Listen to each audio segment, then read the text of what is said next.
So recently, marijuana was legalized across California, and because of the legalization for recreational use, we have a lot more DUIs with marijuana being involved. The thing about DUIs with marijuana is they're more defensible. It's easier for us to win than any other type of DUI across the board. The problem is with the alcohol, it's a 0.08%, and that's an easy number to identify.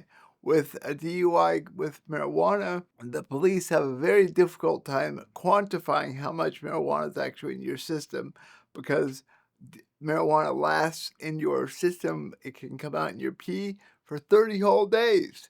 So even if you smoked marijuana 30 days ago, theoretically you would test positive for it in a test. Because of that, the cases are much easier to defend. With a DUI involving marijuana, the police attempt to prove that you were impaired.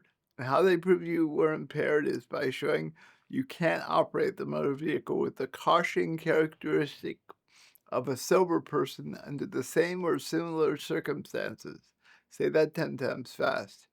But the hard part is that with marijuana use, people who've used it for a long time or even a first time user won't necessarily show the same symptomology or the same results of taking that drug. There's only one test that actually shows the difference between impairment by marijuana and no impairment by marijuana, and that is what we call non-convergence. Basically, when you hold your finger close to your eyeballs, if one of them pops out and doesn't cross over, that can be a sign of impairment by marijuana. But otherwise, there's no specific test that only relates to DUIs and marijuana. Because of that, they're much, much easier for us to defend.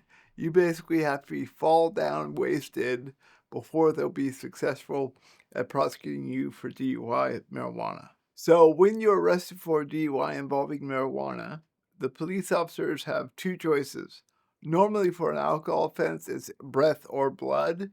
Under California law, specifically for drugs or marijuana, they're allowed to take a urine test. Because your fat cells live 30 days approximately in your body, and marijuana and its metabolites, which is a fancy word of saying what marijuana breaks down into, actually lasts in your fat cells for 30 days. So you can smoke marijuana on April 1st and still be peeing out marijuana on April 25th.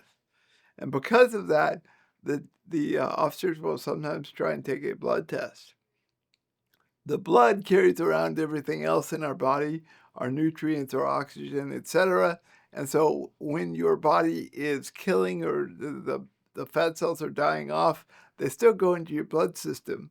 And so it's very hard for the police officers and the crime lab to say because of this quantity of marijuana in your blood or this quantity of marijuana in your urine, we can prove that you're impaired by marijuana.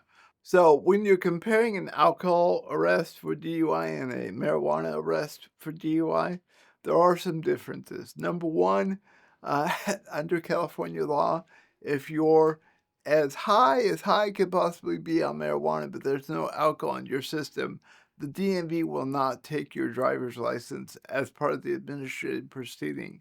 In an alcohol case, they can take it if your blood alcohol levels above 0.08%. On the other hand, if you're convicted at court, ironically, and it's marijuana only, you'll still be ordered to do an alcohol school. Not a marijuana school, an alcohol school. You could still be sent to jail or not. You'll still have to pay the fines and fees. They'll still have a license effect if you're actually convicted. But the biggest difference between marijuana and an alcohol-related DUI offense is the penalty is not imposed by the Department of Motor Vehicles. It only happens in court. So sometimes clients will ask me, hey, Dave, which is easier to beat, an alcohol DUI or marijuana DUI? And I'll tell you, marijuana is much easier to beat. Frankly, the easiest reason or the best reason why is because there is no universally acceptable number that says if you have this many nanograms per deciliter in your blood or urine, that you are impaired by marijuana. And because of that, marijuana cases are extremely hard for the prosecution to prove, And that's why we have such a good success rate on those cases. If you've been arrested for a DUI involving marijuana, give us a call at Strongest Defense. We can help you work your way through that.